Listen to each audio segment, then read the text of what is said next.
governador Eduardo Leite sancionou uma lei aprovada pela Assembleia Legislativa que inclui o doce de leite no cardápio da merenda escolar nas escolas estaduais. Na semana passada, o Conselho Regional de Nutricionistas da 2ª Região, com sede no Rio Grande do Sul, pediu o veto da medida. A lei é de autoria do deputado Edson Brum, do MDB. Sobre o assunto, a gente conversa agora com a coordenadora técnica do Conselho de Nutricionistas da região, da 2ª Região, Fernanda Fiorenza. Seja muito bem-vinda. Obrigada. Bom, e vocês têm alguma dúvida, pode mandar para a gente pelo WhatsApp 99588-2374. Bom, mesmo, Fernanda, com o pedido do Conselho de Nutricionistas da 2ª Região, o governador Eduardo Leite sancionou o projeto de lei que inclui, então, o doce de leite. Aqui costumam até usar uma marca para se referir, né?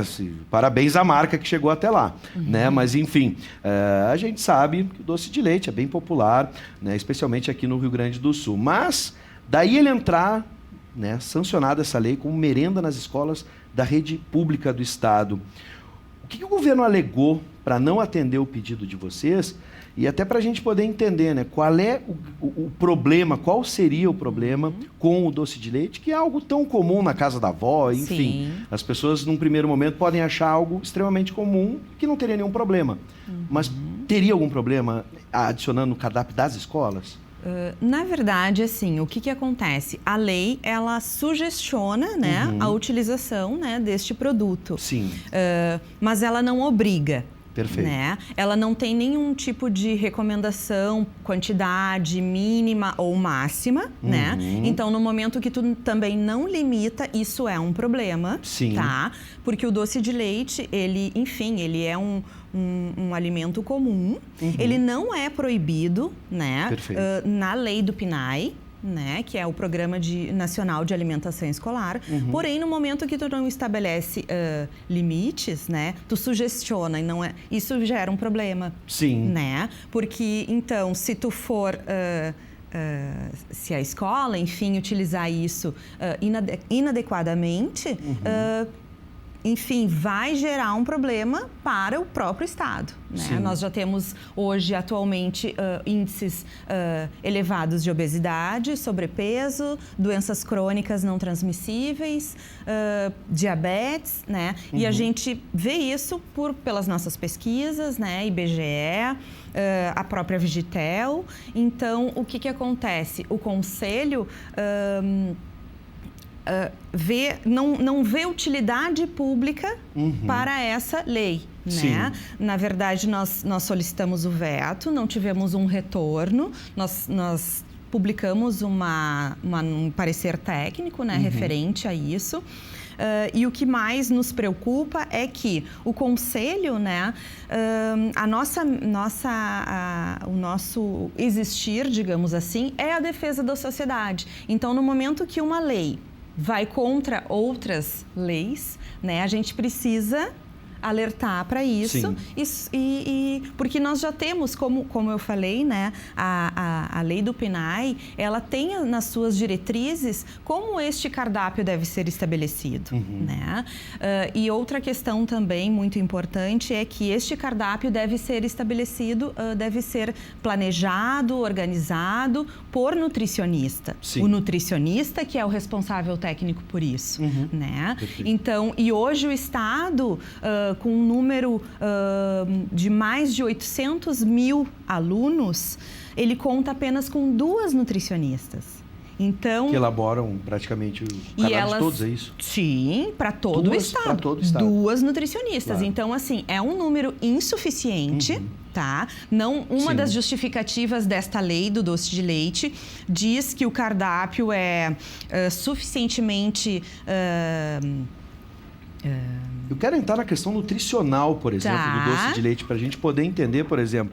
É algo tão comum, ok, mas a gente sabe, o açúcar é um perigo hoje para todos. De açúcar. Mas alguns vão defender, mas tem relação com leite, tem proteína, tem outras coisas. Ele é proteico, mas ele não é altamente proteico. E a gente tem acesso a isso, né, na tabela de composição química dos alimentos, né? Um alimento, para ele ser altamente proteico, ele tem que ter 12 gramas de proteína. O doce de leite não passa de 6.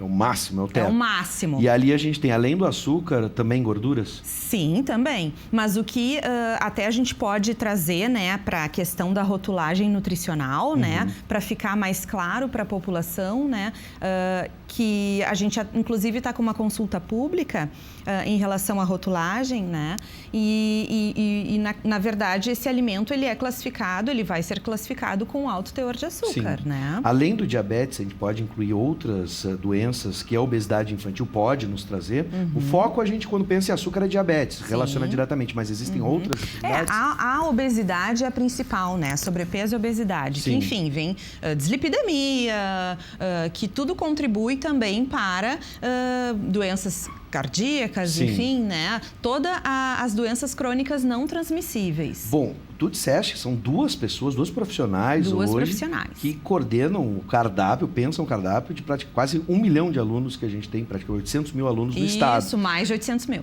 O Conselho tem avaliado, como ele tem avaliado a oferta dessa merenda?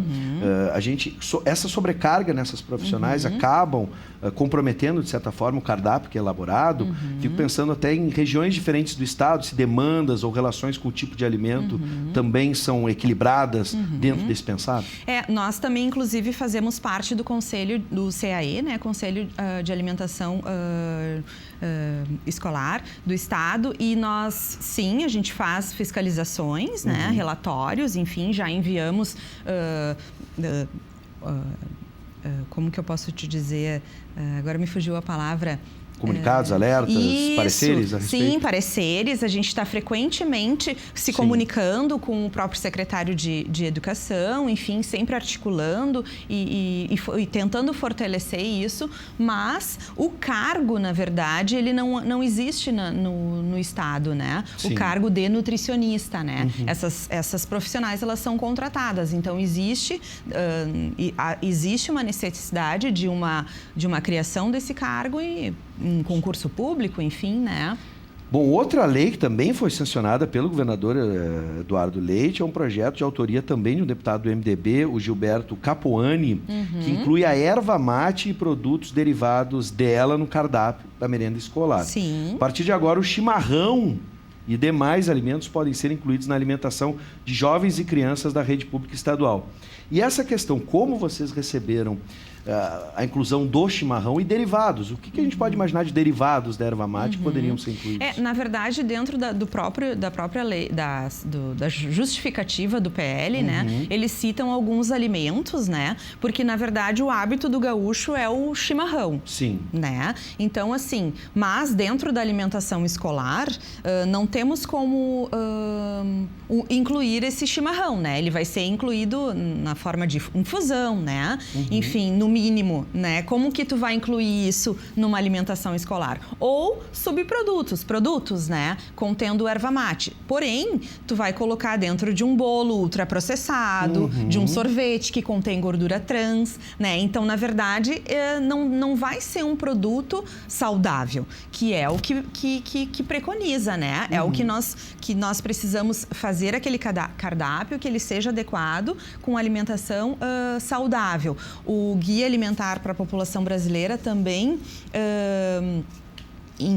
orienta muito essa questão e é o nosso, digamos assim, é o que a gente deve seguir, né? Que é uma publicação oficial do Ministério da Saúde em relação a alimentos in natura e minimamente processados. Bom, desses dois alimentos que a gente falou aqui, o doce de leite, tanto o doce de leite como o chimarrão, dá para imaginar que se a gente for pensar numa dieta correta, equilibrada, num cardápio equilibrado, eles teoricamente podem até fazer parte, mas não são essenciais. Não, eles podem fazer parte. Me parece algo muito mais político do que tecnicamente pensado.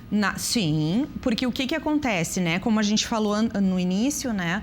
Um cardápio, ele é planejado para aquela população, o nutricionista daquela região ele vai avaliar aquela cultura daquela região e vai planejar o cardápio a partir daí. Sim. Então, a gente não pode garantir que em todas as regiões de dentro do nosso estado, né, isso faz parte e nem poderia colocar diariamente no cardápio esses produtos. Né? Então, também tem a questão dos testes de aceitabilidade, que também está nas diretrizes do PNAE, né, e que que nós não temos testes de aceitabilidade para esses produtos. Então, se no caso, essas legislações, as escolas têm que cumprir, né? Sim. E tem que colocar, as nutricionistas vão ter que colocar no cardápio, as crianças não vai ficar, a palatabilidade não vai ficar boa, né? Então, por exemplo, um biscoito com erva mate, tu vai ter que colocar açúcar.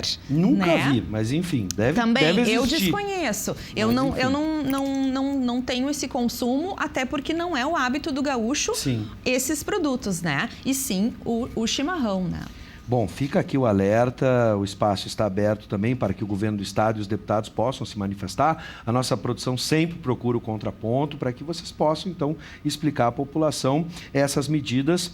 E aqui a gente agradece a presença da nutricionista Fernanda Fiorenza, que representa, então, a classe e veio nos dar essas explicações. Por isso, a gente é muito grato pela tua presença. Seja sempre bem-vinda. Obrigada. Estamos à disposição. Até um próximo encontro. Até o próximo.